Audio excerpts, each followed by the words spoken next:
الحمد لله نحمده ونستعينه ونستغفره ونؤمن به ونتوكل عليه ونعوذ بالله من شرور أنفسنا ومن سيئات أعمالنا من يهده الله فلا مضل له ومن يضلله فلا هادي له ونشهد أن لا إله إلا الله وحده لا شريك له ونشهد أن سيدنا ومولانا محمدا عبده ورسوله أما بعد أعوذ بالله من الشيطان الرجيم بسم الله الرحمن الرحيم قل يا عبادي الذين أسرفوا على أنفسهم لا تقنطوا من رحمة الله إن الله يغفر الذنوب جميعا إن الله هو الغفور الرحيم صدق الله العظيم۔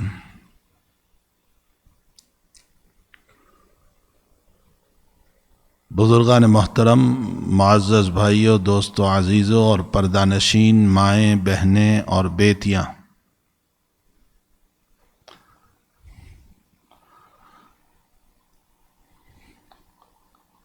میں نے گزشتہ جمعہ کو بھی دعا کے باب میں چند باتیں ذکر کی تھی، اس لیے کہ یہ جن حالات سے، جن مصائب سے، جن پریشانیوں سے میں اور آپ اور دنیا کے انسان جو اس وقت گزر رہے ہیں، اس وقت میں سب سے زیادہ ضرورت رجوع اللہ کی ہے، اللہ کی طرف رجوع ہونے کی، اس سے مانگنے کی، اس سے توبہ کرنے کی، اس سے معافی مانگنے کی۔ قرآن کریم میں اللہ فرماتے ہیں منیبین الیہ واتقوہ واقیموا الصلاۃ ولا تکونوا من المشرکین، اللہ کی طرف رجوع کرو۔ حضرات صحابہ کرام کا مزاج یہ تھا کہ اپنے تمام مسائل میں اللہ کی طرف رجوع کرتے تھے، کچھ بھی حالات آ جاتے تھے بس اللہ کی طرف، گھر کی بیماریاں اللہ کی طرف۔ بدر کے باب میں لکھا ہے کہ نبی کریم صلی اللہ تعالی علیہ وسلم بدر کی اگلی رات میں اپنے بدن پر عبا ڈال کر، چادر مبارک ڈال کر دعا میں مشغول تھے اور دعا فرما رہے تھے کہ اللہ، میں ایک چھوٹی سی جماعت لے کر آیا ہوں، 313 تھے، میں ایک چھوٹی سی جماعت لے کر آیا ہوں، اے اللہ اگر تو یہ چاہتا ہے کہ قیامت تک اس زمین پر تیرا نام لینے والا کوئی نہ رہے اور سب ختم ہو جائیں، تو کل میری جماعت کو ناکام کر دینا، ختم کر دینا۔ اور اس دعا کو کرتے کرتے اتنی آہوجاری اور اتنی تذلل اور اتنی عاجزی کے ساتھ دعا فرما رہے تھے کہ دعا کرتے کرتے نبی کریم صلی اللہ علیہ وسلم کے ہاتھ اتنے بلند ہو گئے، اتنے بلند، اور دعا فرما رہے ہیں کہ اللہ میری اس جماعت کو کامیاب بنا دے۔ ابو بکر صدیق رضی اللہ تعالیٰ عنہ جب خیمے میں پہنچے ہیں نبی علیہ السلام کے پاس، تو ہاتھ کی بلندی کی وجہ سے وہ عبا، وہ چادر جو تھی وہ نیچے گر گئی۔ صدیق اکبر نے وہ چادر اٹھا کر کے آپ پر ڈالی اور فرمایا حسبک یا رسول اللہ، بس ہو گیا اللہ کے حبیب۔ سن لی، اس نے سن لی۔ نبی علیہ الصلوۃ والسلام پر جب بھی حالات آئے آپ نے اللہ کی طرف رجوع فرمایا۔ مکی زندگی کے باب میں روایت ملتی ہے کہ بیٹی فاطمہ آئی اور یوں کہا کہ ابا جان تمہارے قتل کا پلان بن رہا ہے، اور یہ ابو جہل وغیرہ جو بیٹھے ہوئے ہیں، عمرو بن ہشام، یہ تمہارے قتل کی سازش کر رہے ہیں۔ تو فرمایا بیٹی واقعتاً تو نے سنا؟ فرمایا جی ابا جی، یہ باتیں کر رہے تھے، تمہارے قتل کا پلان بنا رہے تھے۔ تو نبی علیہ الصلوۃ والسلام نے فرمایا میرے پانی کا برتن لاؤ اور میرا مسواک لاؤ، میں وضو کر کے اللہ کی طرف رجوع کروں۔ اور آپ نے وضو کیا، مسواک کیا۔ مسواک بہت بڑی سنت ہے جو آج امت سے فوت ہو گئی۔ عموماً مسلمانوں کے پاس دیکھا جائے تو مسواک نایاب ہے ہی نہیں۔ ملا علی قاری رحمت اللہ علیہ جو بہت بڑے آدمی ہیں، جنہوں نے مشکات شریف کی شرح لکھی ہے مرقات، اس میں مسواک کے باب میں لکھا ہے کہ مسواک سے 70 سے زیادہ فائدے ہیں، 70 سے زیادہ فائدے ہیں۔ اس میں سب سے بڑا فائدہ یہ ہے کہ مسواک کرنے والے کو اللہ مرنے کے موقع پر کلمہ نصیب فرماتے ہیں، یعنی اس کو خاتمہ بالخیر ہوتا ہے۔ اور آگے لکھتے ہیں مرقات میں کہ مسواک نہ کرنے والوں کا سب سے بڑا نقصان یہ ہے کہ وفات کے موقع پر کلمہ یاد نہیں آتا۔ کتنی بڑی بات ہے، لیکن امت سے عظیم المرتبہ سنت ختم ہو گئی۔ حضرت امام بخاری رضی اللہ تعالیٰ عنہ نے ثابت فرمایا کہ مسواک کو معمولی نہ سمجھو، اور روایت لائیں کہ نبی علیہ الصلوۃ والسلام نے اپنا مسواک ایک بڑے آدمی کو دیا اور امت کو اس بات کی تعلیم دی کہ مسواک کوئی معمولی چیز نہیں ہے، یہ بہت اہم سنت ہے۔ تو حضرت نے مسواک فرمایا اور مسواک فرما کر کے وضو کیا اور نماز پڑھی، اور اس کے بعد ارشاد فرمایا کہ میرے اللہ نے مجھ کو یہ بتایا کہ اگر وہ میری طرف بڑھتے تو حقیقت یہ ہے کہ اللہ مجھ تک پہنچنے سے پہلے ان کو ختم کر دیتا۔ اسی کو اللہ تعالیٰ نے قرآن میں فرمایا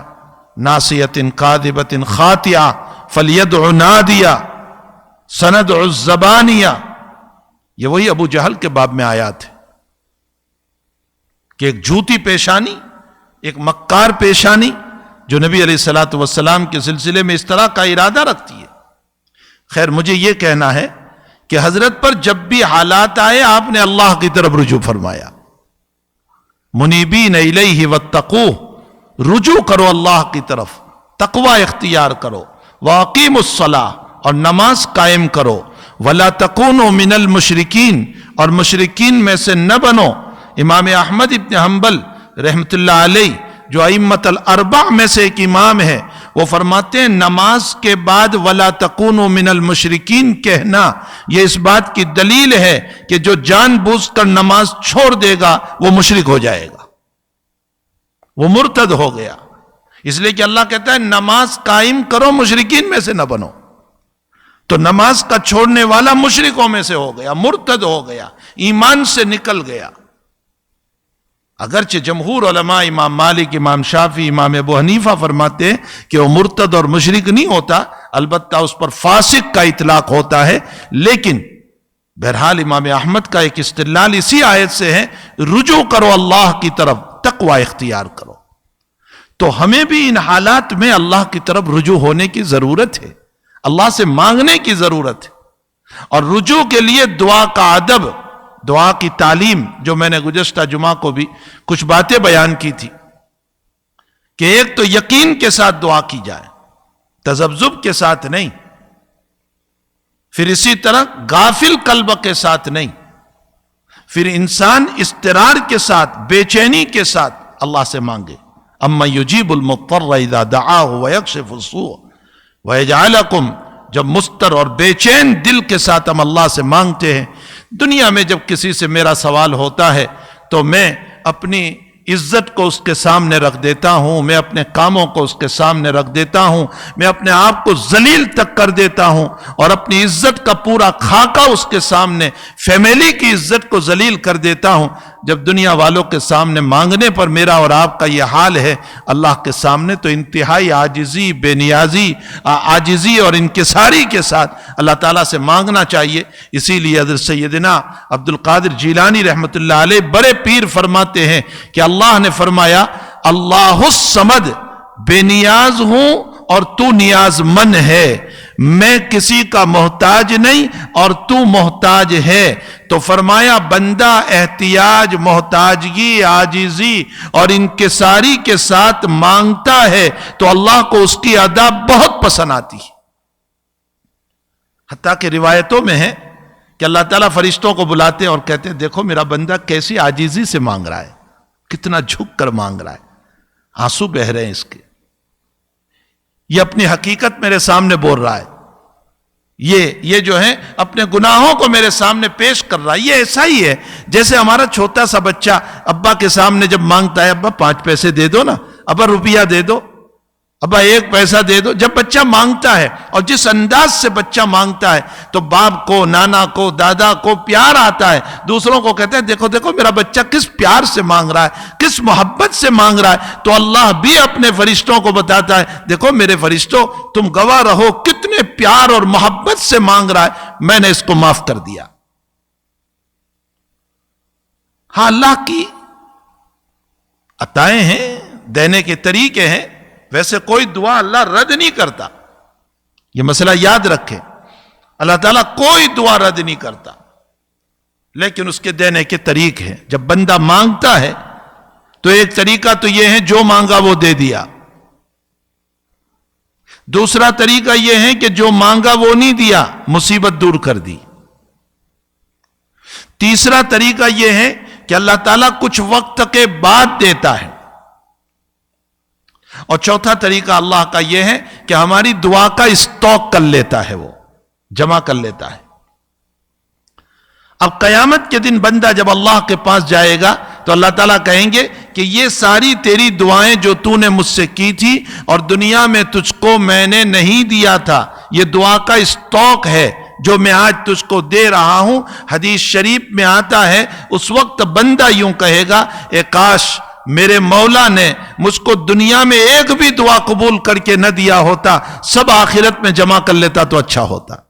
اس لیے کہ دنیا میں جو چیزیں ملتی ہے وہ فانی ہے، ٹیمپرری ہے، وقتی ہے، اس میں دوام نہیں، اس میں ہمیشگی نہیں، اور آخرت میں جو چیز ملے گی، اسی لیے حدیث شریف میں آتا ہے، بخاری شریف کی، مسلم شریف کی روایت ہے، فرمایا کہ جنت میں انسان کو ایک مسلح کے برابر، ایک کوڑے کے برابر اگر اللہ جگہ دے دے تو ایسی 10 دنیا سے افضل ہے، چونکہ اس میں بقا ہے، ہمیشگی ہے، یہ فانی ہے۔ امام غزالی فرماتے کہ انسان کے پاس جتنی چیزیں ہیں، مکان، جائیداد، پراپرٹی، اولاد، دکان، کاروبار، یہ سب کھلونے ہیں،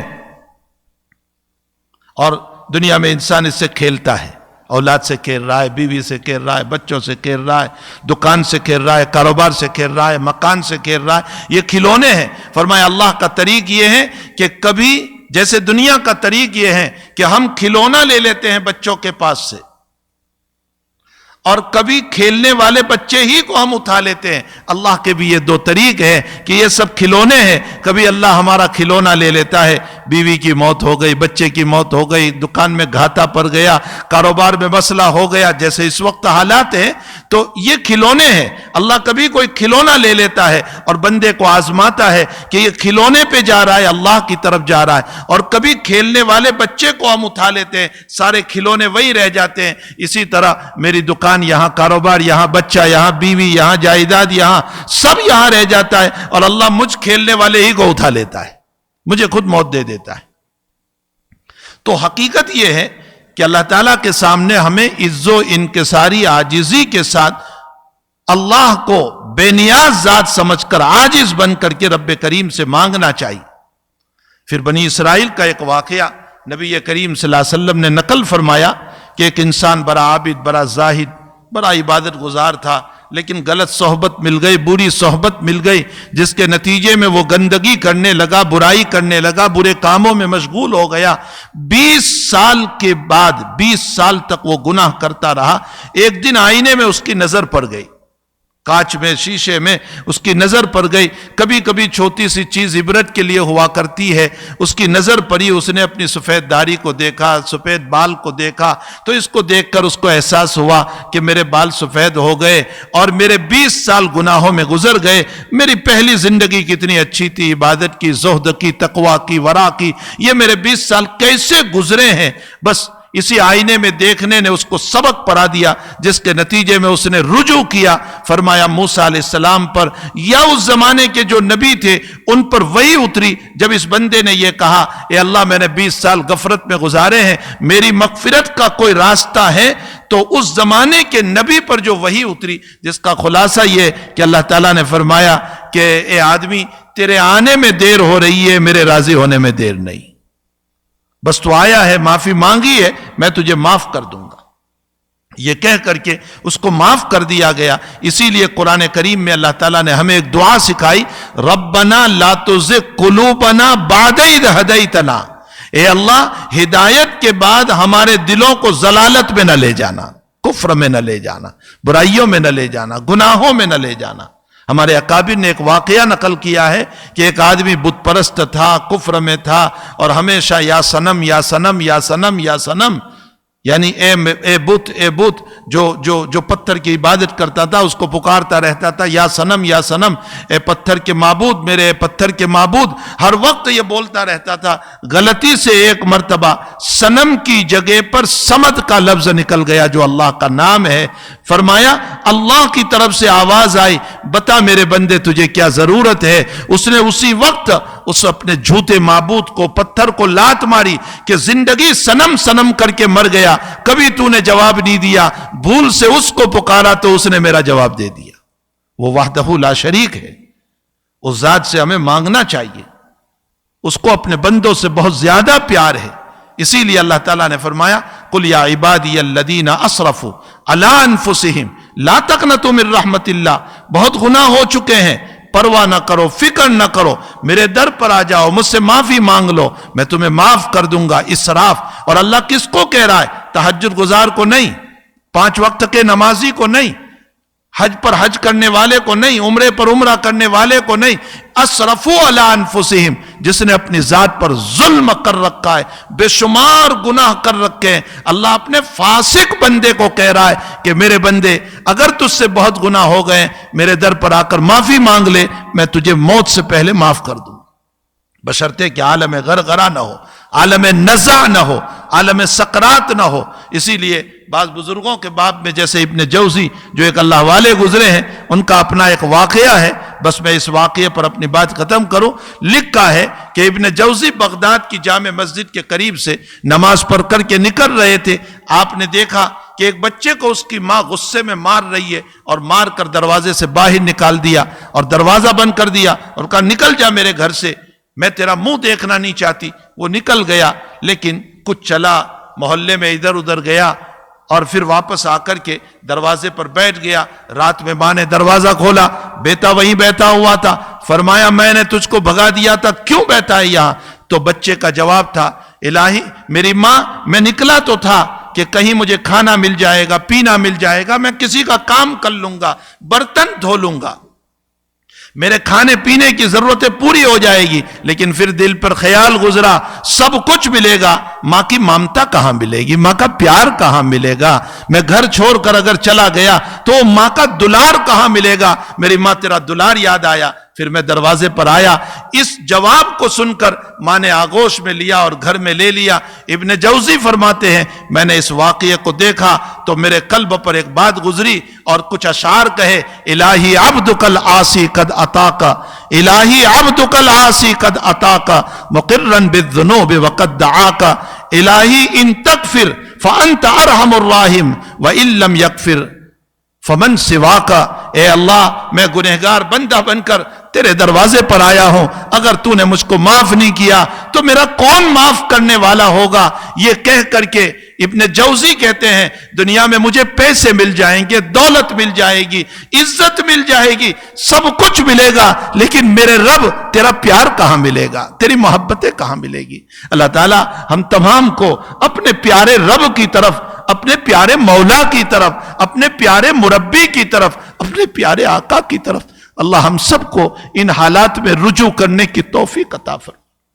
رونے کی توفیق عطا فرمائے، مانگنے کی توفیق عطا فرمائے، اور اپنے رب کے سامنے عاجزی اور انکساری کے ساتھ اپنے رب کو منانے کی اللہ ہم سب کو توفیق عطا فرمائے۔ وصلی اللہ علی النبی الکریم برحمتک یا ارحم الراحمین۔